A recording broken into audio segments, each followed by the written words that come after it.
সাইডটা নিয়ে এই করে বাঁধলাম এখানে। তারপরে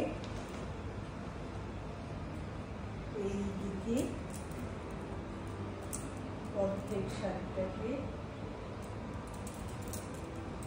এরকম করে নিয়ে পেছনে এরকম লাগালাম, লাগিয়ে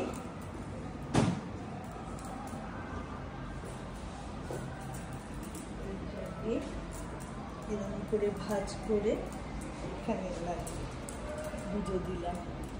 তারপরে বাকি যেটুকুনি বেরিয়ে আছে সেই জায়গাটাকে করে ক্লিপ করে দিলাম। বাকি আঁচলটা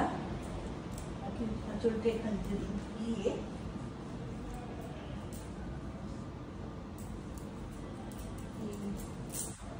করে